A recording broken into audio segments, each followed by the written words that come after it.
Hello friends, அனைவருக்கும் உற்சாகமான வணக்கம். உங்களுடைய ஆழ்மனதின் சக்தியை பயன்படுத்தி நீங்கள் ஆசைப்படுற விஷயங்கள் எல்லாத்தையும் எப்படி அட்ராக்ட் பண்ணுறது, ஆல்ஃபா மெடிடேஷன் டெக்னிக்ஸை நீங்கள் கற்றுக்கிட்டிங்கன்னா, அதாவது ஆல்ஃபா தியான முறைகளை நீங்கள் கற்றுக்கிட்டிங்கன்னா நீங்கள் ஆசைப்படுற விஷயங்கள் எல்லாத்தையும் ஈஸியாக கவர்ந்து இழுக்க முடியும். இன்றைக்கி வீடியோவில் சில்வாம் மைண்ட் கண்ட்ரோல் மெத்தட் அப்படிங்கிற புத்தகத்தில் இருக்கக்கூடிய அந்த ஆல்ஃபா தியான முறைகளை பற்றி தான் டீட்டெயிலாக பார்க்க போகிறோம். தினமும் அதை நீங்கள் ரெகுலராக ப்ராக்டிஸ் பண்ணும் பொழுது நீங்கள் ஆசைப்படுற விஷயங்களெல்லாம் ரொம்ப எளிமையாக கவர்ந்து இழுக்க முடியும்.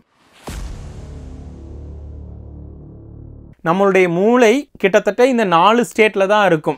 நீங்கள் ஒரு விஷயத்தை தீவிரமாக கவனிக்கும் போதோ இல்லை ஒரு புத்தகத்தை படிக்கும் போதோ பீட்டா ஸ்டேட்டில் இருக்கும். அதாவது அதிகமாக நீங்கள் ஒரு விஷயத்தை ஆர்வத்தோடு கற்றுட்ருக்கும் போது. தூங்குறதுக்கு முன்னாடி இல்லை காலையில் எழுந்த உடனே முதல்ல இருக்கக்கூடிய ஸ்டேட் ஆல்ஃபா ஸ்டேட். தூக்கத்தில் நம்மளுடைய மூளை தீட்டாக்கும் ஆழ்ந்த உறக்கத்தில் டெல்டா ஃப்ரீக்வன்சிக்கும் போகும். இந்த 4 ஃப்ரீக்வன்சியில் தான் இந்த மூளை செயல்பட்டு இருக்கும். இந்த சில்வா என்ன சொல்கிறாருன்னா, நம்மளுடைய மூளையை இன்டென்ஷனலாக ஆல்ஃபா ஸ்டேட்டுக்கு கொண்டு வந்துட்டிங்கன்னா அதை ஈஸியாக நீங்கள் ரீப்ரோக்ராம் பண்ண முடியும். நீங்கள் ஆசைப்படுற விஷயங்களை அதுக்கு நீங்கள் சொல்லும்போது அது மேனிஃபெஸ்ட் பண்ணுறதுக்கு ஹெல்ப் பண்ணும் அப்படின்னு சொல்கிறாரு. இந்த டெக்னிக்ஸை யூஸ் பண்ணி நீங்கள் ஹீலிங்க்கு யூஸ் பண்ணலாம். உங்களுடைய நோய்களை குணமாக்குறதுக்கு, இல்லை வெயிட் லாஸ் பண்ணுறதுக்கு, இல்லை ரிலேஷன்ஷிப்பை இம்ப்ரூவ் பண்ணுறதுக்கு யூஸ் பண்ணலாம். பணத்தை கவர்ந்து இழுக்கிறதுக்கு யூஸ் பண்ணலாம். உங்களுடைய வியாபாரத்தில் முன்னேற்றத்தை கொண்டு வர்றதுக்கு எந்த பிரச்சனையை வேணாலும் இந்த டெக்னிக்ஸை யூஸ் பண்ணி மேம்படுத்தலாம். நம்ம இந்த ஆல்ஃபா மெடிடேஷன் ப்ராக்டிஸ் பண்ணுறதுக்கு முன்னாடி இது வரைக்கும் நீங்கள் மெடிடேஷனே ப்ராக்டிஸ் பண்ணலை அப்படின்னா இந்த ஆல்ஃபா நிலைக்கு செல்கிற மெத்தட்ஸை ஃபஸ்ட்டு 50 நாளைக்கு ட்ரை பண்ண சொல்கிறாரு. முதல் 10 நாள் நீங்கள் காலையில் எந்திரிச்ச உடனே பெட்டில் உக்காந்து 100லேருந்து 1 வரைக்கும் ரிவர்ஸில் மெதுவாக கவுண்ட் பண்ணணும். முதல் 10 நாள். அடுத்த 10 நாள் 50லேருந்து 1 வரைக்கும் ரிவர்ஸில் கவுண்ட் பண்ணிட்டு வரணும். அடுத்த 10 நாள் 25லேருந்து 1, அதுக்கடுத்த 10 நாள் 10லேருந்து 1, கடைசி 10 நாள் 5லேருந்து 1. இப்படி 50 நாள் நீங்கள் ப்ராக்டிஸ் பண்ணிட்டீங்க அப்படின்னா அதுக்கப்புறம் நீங்கள் எப்போல்லாம் கண்களை மூடி 3, 2, 1 அப்படின்னு சொல்கிறீங்களோ அப்போ உங்களுடைய மனம் ஆல்ஃபா நிலைக்கு போயிடும். ஆல்ஃபா நிலைக்கு போனால் தான் உங்களுடைய சப்கான்ஷியஸ் மைண்டை ரீப்ரோக்ராம் பண்ண முடியும். அதனால் இது வரைக்கும் நீங்கள் தியானமே செஞ்சதில்லை அப்படின்னா ஃபஸ்ட்டு 50 நாட்கள் இதை பண்ணுங்கள். இல்லை ஏற்கனவே தியானம் செஞ்சுருக்கீங்கன்னா நீங்கள் இதை இடையிலேருந்து நீங்கள் ஸ்டார்ட் பண்ணலாம். எக்ஸாம்பிள் 25லேருந்து 1 வரைக்கும் ஃபஸ்ட்டு 10 நாளும் அடுத்த 10 நாள் இந்த மாதிரியும் நீங்கள் ப்ராக்டிஸ் பண்ணிவிட்டு அதுக்கப்புறம் அடுத்து பார்க்க போகிற டெக்னிக்ஸை பயன்படுத்துங்க. முதல் 50 நாள் இதை முடித்ததுக்கப்புறம் அந்த ஆல்ஃபா நிலைக்கு போனதுக்கப்புறம் உங்களுடைய இடது காலிலிருந்து தலை வரைக்கும் ஒவ்வொரு பார்ட்டாக கவனிச்சுட்டு வர சொல்கிறாரு. First left. முதல்ல இடது கால் எப்படி இருக்குது, அதில் என்ன மாதிரியான உணர்வு நிலையில் இருக்குது. அதே மாதிரி இடது முட்டி, வலது கால், வலது முட்டின்னு அப்படியே கீழேருந்து உச்சந்தலை வரைக்கும் ஒவ்வொரு உறுப்பையும் நல்லா கவனித்து அது எந்த உணர்வு நிலையில் இருக்குது அப்படின்னு கவனிக்க சொல்கிறாரு. தினமும் இதற்காக ஒரு 15 நிமிஷம் செலவு பண்ணணும். 15 நிமிஷம் காலையில் ஒரு 15 நிமிஷமும் இரவில் ஒரு 15 நிமிஷமும் பகலில் டைம் கிடச்சா ஒரு 15 நிமிஷம் பண்ணிங்கன்னா நீங்கள் இதில் ரொம்ப சீக்கிரம் எக்ஸ்பர்ட் ஆகிடலாம். இந்த ஆல்ஃபா மெடிடேஷன் டெக்னிக்ஸில் முதல்ல நீங்கள் இந்த உடம்பை தளர்த்துற முறையில் எக்ஸ்பர்ட் ஆகணும். அதாவது பாடியை ரிலாக்ஸ் பண்ணுறதுல எக்ஸ்பர்ட் ஆனால் தான் நீங்கள் விஷுவலைஸ் கிளியராக பண்ண முடியும். அந்த விஷுவலைஸ் பண்ணுறது உங்களுடைய ஆழ்மனதில் ஆழமாக பதியும். அந்த ஆழ்மனம் தான் அந்த பிரபஞ்ச மைண்ட், அதாவது பிரபஞ்ச ஆற்றலோடு கனெக்ட் ஆகி நம்மளுடைய வாழ்க்கையில் ஈர்ப்பு விதியின்படி அதற்கேற்ற சூழ்நிலைகள்லாம் கொண்டு வர்றது. நீங்கள் ரிவர்ஸ் கவுண்டிங் மெத்தடில் எக்ஸ்பர்ட் ஆனதுக்கப்புறம் இந்த விஷுவலைசேஷனை ட்ரை பண்ணுங்கள். இதற்கு இவர் சொல்கிற பேர் மென்டல் ஸ்க்ரீன் மெத்தட். 3 to 1 மெத்தடில் பாடி ரிலாக்ஸ் பண்ணதுக்கப்புறம் கண்களை மூடி உங்களுடைய கண்களுக்கு முன்னாடி ஒரு 6 அடி தூரத்தில் ஒரு பெரிய ஸ்க்ரீன் இருக்கிற மாதிரி, அதாவது ஒரு பெரிய சினிமா தியேட்டரில் பார்க்குற அளவுக்கு ஒரு திரை தெரிகிற மாதிரி விஷுவலைஸ் பண்ணி பாருங்கள். அந்த திரைக்கு பேர் இவர் மென்டல் ஸ்க்ரீன்னு சொல்கிறாரு. அதில் ஃபஸ்ட் எடுத்தோடனே உங்களுடைய கனவுகளை எல்லாத்தையுமே ப்ரொஜெக்ட் பண்ணாதீங்க, அதில் பார்க்க ஆரம்பிக்காதீங்க. ஃபஸ்ட்டு ஆரம்பத்தில் சின்ன சின்ன விஷயங்களை பார்க்க ஆரம்பிங்க. உதாரணத்துக்கு ஒரு ஆரஞ்சு பழம், ஒரு ஆப்பிள், இல்லை ஒரு பேனா, இல்லை உங்களுடைய சாவி எப்படி இருக்கும்னு உங்களுக்கு தெரிஞ்ச பழக்கமான விஷயங்களை ஃபஸ்ட்டு அதில் ப்ரொஜெக்ட் பண்ணி சின்ன சின்ன விஷயங்களையும் ரொம்ப டீட்டெயிலாக பாருங்கள். அந்த ஆரஞ்சு பழம்னா அதை ரொட்டேட் பண்ணி பார்த்து அதில் எப்படி இருக்கும், இல்லை உங்களுடைய பேனா, உங்களுடைய சாவினா அது எப்படி இருக்கும்னு ஒவ்வொன்றையும் டீட்டெயிலாக விஷுவலைஸ் பண்ணி பழகுங்க. அதுக்கப்புறம் அடுத்த டெக்னிக்கை அப்ளை பண்ணுங்க அப்படின்னு சொல்கிறாரு. அதனால் இது வரைக்கும் நீங்கள் விஷுவலைசேஷனே பண்ண முடியல, இல்லை பண்ணதில்லைன்னா இந்த மாதிரி பேசிக் ஆப்ஜெக்ட்ஸ்லேருந்து ஸ்டார்ட் பண்ணுங்கள். நீங்கள் சிம்பிள் ஆப்ஜெக்ட்ஸாக அந்த மென்டல் ஸ்க்ரீனில் ரொம்ப டீட்டெயிலாக விஷுவலைஸ் பண்ணி ப்ராக்டிஸ் பண்ணதுக்கப்புறம் 3 scene டெக்னிக்கை ட்ரை பண்ண சொல்கிறாரு. நமக்கு எப்பயுமே 2 விதமான பிரச்சனைகள் தான் இருக்கும். ஒரு பிரச்சனைக்கு சொல்யூஷன் தெரியும், எப்படி பண்ணுறதுன்னு தெரியும், அது ஒரு விதமான பிரச்சனை. இன்னொரு பிரச்சனைக்கு சொல்யூஷன் எப்படி பண்ணுறதுனே தெரியாது, அது 2வது விதமான பிரச்சனை. ஸோ ஃபஸ்ட்டு விதமான ப்ராப்ளம்ஸ்க்கு இந்த 3 scene டெக்னிக்கை ட்ரை பண்ண சொல்கிறாரு. உதாரணத்துக்கு வெயிட் லாஸ் பண்ணணும்னு வச்சுக்கோங்க, நீங்கள் குண்டாக இருக்கிறது வந்து பிரச்சனைன்னு வச்சுக்கலாம். அடுத்தது ஆக்ஷன், என்ன பண்ணால் உடம்பு குறையும், எக்ஸசைஸ் பண்ணாலோ இல்லை டயட்டில் இருந்தாவோ உங்களுக்கு என்ன மெத்தட் பண்ண பிடிக்குமோ ஆக்ஷன் ரெண்டாவது ஸ்டெப்பாக எடுத்துக்கோங்க. மூணாவது வந்து அது பண்ணதுக்கப்புறம் எப்படி இருப்பீங்கன்னு விஷுவலைஸ் பண்ணுறது, அதுதான் இந்த 3 scene டெக்னிக். அடுத்தது பணப்பிரச்சனை எடுத்துக்கிட்டோம்னா, இப்போ உங்களுக்கு பணப்பிரச்சனையில் இருக்கும்போது என்ன மாதிரியான பிரச்சனைகளை எல்லாம் டே டு டே சமாளிச்சுட்டு இருக்கிறீங்க, அது ஃபஸ்ட்டு ஸ்டெப்பு. ரெண்டாவது, என்ன பண்ணால் அந்த பணப்பிரச்சனையை சால்வ் பண்ண முடியும், உங்களுடைய வியாபாரத்தை இன்க்ரீஸ் பண்ணுறதா, இல்லை வேற எங்கேயாவது கடன் வாங்குறதா, இல்லை யாராவது கிஃப்டாக கொடுப்பாங்களா, இந்த மாதிரி என்ன ஆக்ஷன் எடுத்தால் அந்த ஃபினான்ஷியல் ப்ராப்ளமை சால்வ் பண்ண முடியும். அந்த பணப்பிரச்சனை சால்வ் ஆனதுக்கப்புறம் நீங்கள் எப்படி இருப்பீங்க, எந்த மாதிரி நிலையில் இருப்பீங்க, அது சொல்யூஷன் ஸ்டேட். இந்த 3 ஸ்டெப்ஸையும் அடுத்து 3 scene டெக்னிக்கில் ட்ரை பண்ணுங்கள். எப்படி பண்ணணும்னா, ஃபஸ்ட்டு எப்பயும் போல் அந்த 3 to 1 மெத்தடில் பாடியை ரிலாக்ஸ் பண்ணதுக்கப்புறம் ஃபஸ்ட்டு உங்களுடைய அந்த மென்டல் ஸ்க்ரீனில் ப்ராப்ளமை மட்டும் ப்ரொஜெக்ட் பண்ணுங்கள். அந்த பணப்பிரச்சனையோ உறவு பிரச்சனையோ உடல் பிரச்சனையோ என்ன பிரச்சனை இருக்கோ அதை மட்டும் டீட்டெயிலாக ஸ்டடி பண்ணுங்கள். அடுத்தது அந்த ஸ்க்ரீனை அப்படியே இப்படி தள்ளி விடுற மாதிரி இமேஜின் பண்ணுங்கள், இல்லை நீங்களே இப்படி கையில் ஆக்ஷன் பண்ணலாம். பண்ணதுக்கப்புறம் அது போயிடுது, ரைட் சைடு போயிட்டு லெஃப்ட்லேருந்து இன்னொரு ஸ்க்ரீன் வந்து இப்போ எம்டியாக நிற்கிது. இதில் அந்த செயல் ஆக்ஷனுக்கான அந்த ஸ்க்ரீனை ப்ரொஜெக்ட் பண்ணுங்க. அதாவது எக்ஸசைஸ் பண்ணுற மாதிரி, இல்லை யாராவது உங்களுக்கு பணம் கொடுக்குற மாதிரி, என்ன ஆக்ஷன் எடுத்தால் அந்த பிரச்சனையை தீர்க்க முடியுமோ அந்த ஆக்ஷன் நடந்துட்டு இருக்கிற மாதிரி செகண்ட் ஸ்டெப்பை விஷுவலைஸ் பண்ணுங்க. அடுத்தது அந்த ஸ்க்ரீனை இப்படி நகர்த்தி விட்டுட்டு இப்போ மூணாவது ஸ்க்ரீன் சொல்யூஷன் ஸ்க்ரீன். அந்த எடை குறைஞ்சிட்டா ஸ்லிம்மாக இருக்கும்போது எப்படி இருப்பீங்களோ அதை விஷுவலைஸ் பண்ணுங்க. இல்லை அந்த பணப்பிரச்சனை தீர்ந்துச்சுன்னா எந்த மாதிரி சௌகரியமான வீட்லையோ இல்லை சௌகரியமான ஃபினான்ஷியல் கண்டிஷனில் இருப்பீங்களோ அதை விஷுவலைஸ் பண்ணுங்க. இல்லை அந்த உறவு பிரச்சனை சால்வ் ஆனதுக்கப்புறம் எந்த மாதிரியான உறவு முறைகளில் இருப்பீங்களோ அதை டீட்டெயிலாக விஷுவலைஸ் பண்ணி பாருங்கள். இப்படி தான் problem screen, action screen, solution ஸ்க்ரீன்னு ஒவ்வொன்றையும் லெஃப்டில் இருந்து ரைட் சைடு தள்ளணும்.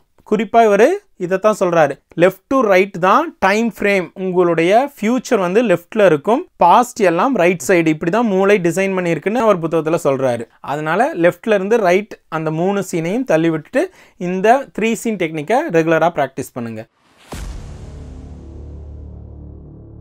அடுத்தது உங்களுடைய ப்ராப்ளம் சால்வ் பண்ணக்கூடிய வழியே தெரியலனா இந்த method mental movie or mental video டெக்னிக்கை ட்ரை பண்ண சொல்கிறாரு. இதுக்கு முன்னாடி பார்த்தது ப்ராப்ளமை எப்படி சால்வ் பண்ணுங்கிற அந்த மெத்தட் நமக்கு தெரிஞ்சால் 3 scene டெக்னிக். எப்படி சால்வ் பண்ணுறதுனே தெரியல, ப்ராப்ளமும் சொல்யூஷனும் மட்டும் தெரியுது, ஆனால் எப்படி அதை இங்கிருந்து இங்கே கொண்டு போகிறதுன்னு வழி தெரியல அப்படின்னா மென்டல் மூவி டெக்னிக். காலையில் எந்திரிச்சோன்ன பீட்டா ஸ்டேட்டுக்கு வந்ததுக்கப்புறம், அதாவது அறத்தூக்கத்துக்கு இல்லாமல் நல்ல விழிப்பு நிலைக்கு வந்ததுக்கப்புறம் உங்களுடைய பிரச்சனையை கண்களை திறந்து ஃபஸ்ட்டு விஷுவலைஸ் பண்ண சொல்கிறாரு. கண்களை திறந்து உங்களுடைய பிரச்சனையெல்லாம் நல்லா டீட்டெயிலாக யோசிச்சு பாருங்கள்.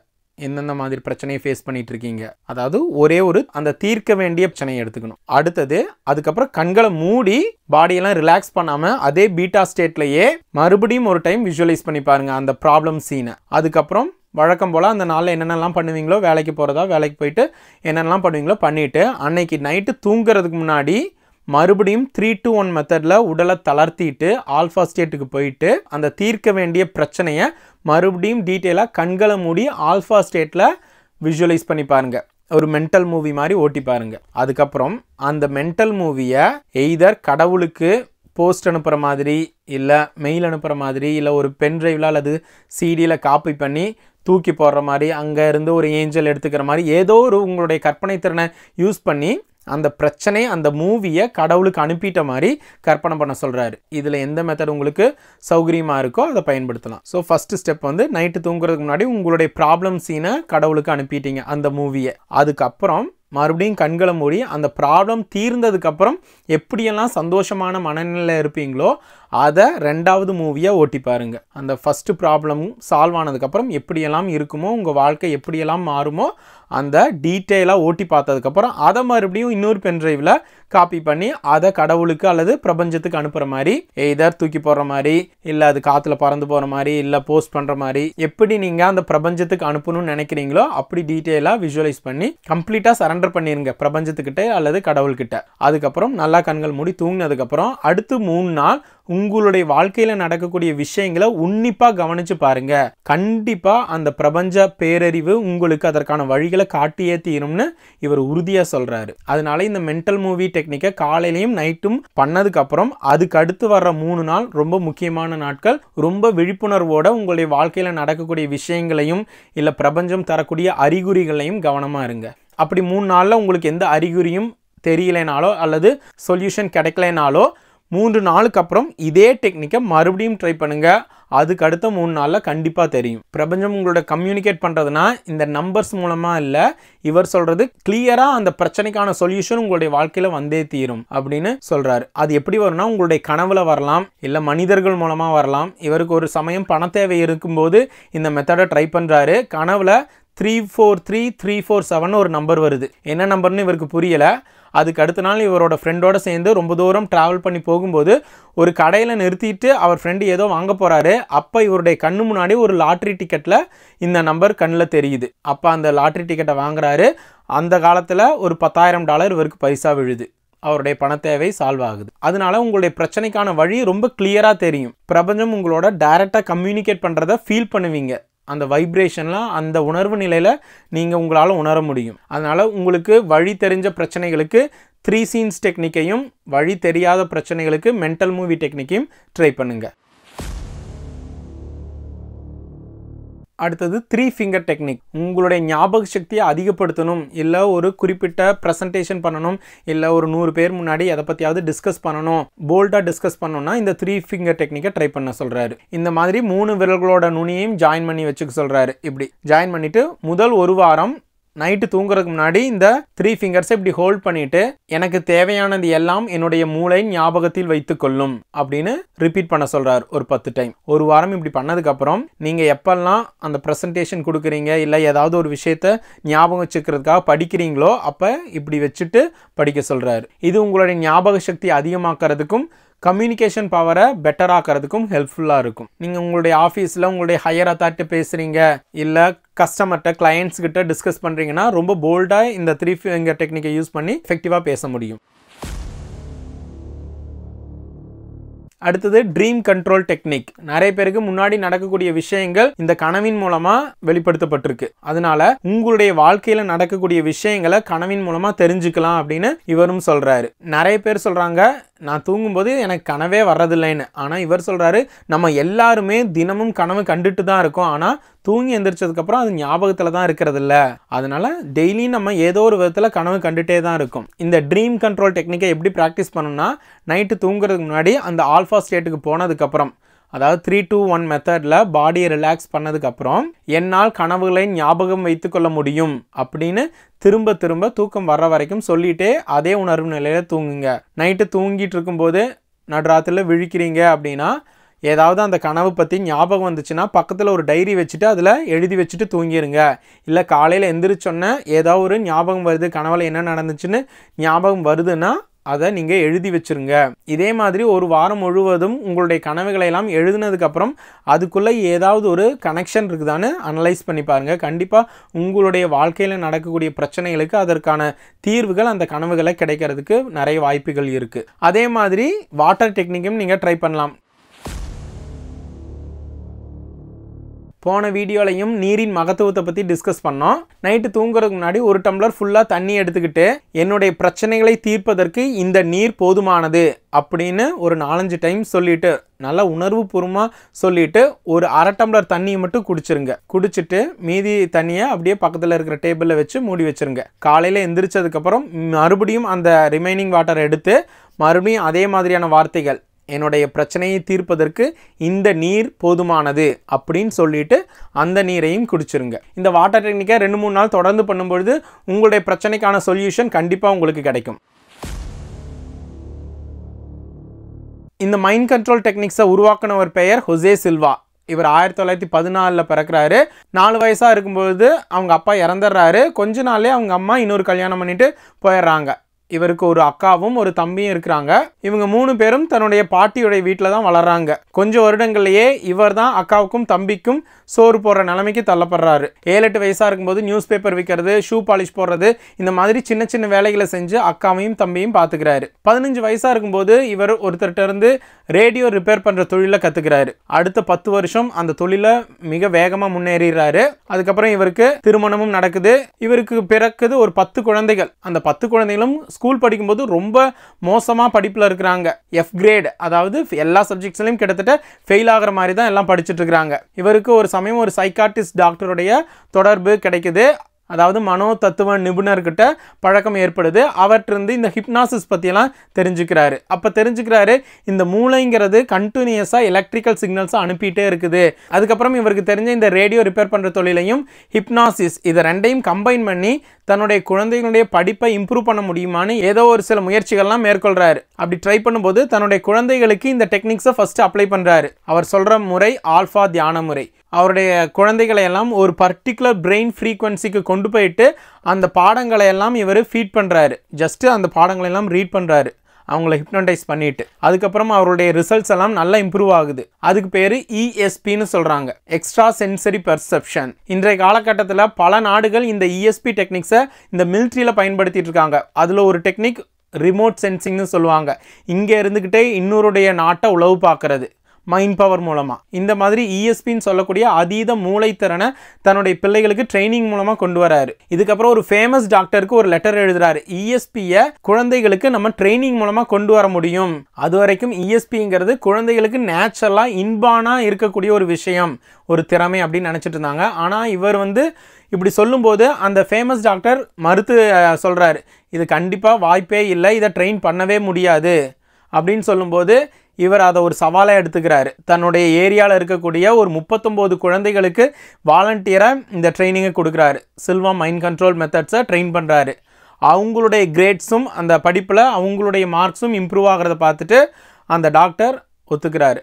தன்னுடைய குழந்தைகளுக்கு ட்ரைனிங் கொடுக்கும்போது எப்படி இவர் கண்டுபிடிக்கிறாரு ESP திறமை வளருதுன்னு எப்படி ஒரு நாள் கண்டுபிடிக்கிறாருன்னா, தன்னுடைய குழந்தைகளுக்கு எப்பயுமே கொஸ்டின் கேட்குறாரு. ஹிப்னோடைஸ் பண்ணதுக்கப்புறம் கொஸ்டின் கேட்கும்போது ஒரு சமயம் கொஸ்டினை அவர் படிக்கிறதுக்கு முன்னாடி அந்த குழந்தை ஆன்சர் சொல்ல ஆரம்பிக்குது. உதாரணத்துக்கு நான் மைண்டில் தான் அதை ரீட் பண்ணிகிட்டு இருக்கேன், அந்த குழந்தை அதுக்கு முன்னாடியே அவருடைய மைண்டை ரீட் பண்ணிவிட்டு ஆன்சரை சொல்லுது.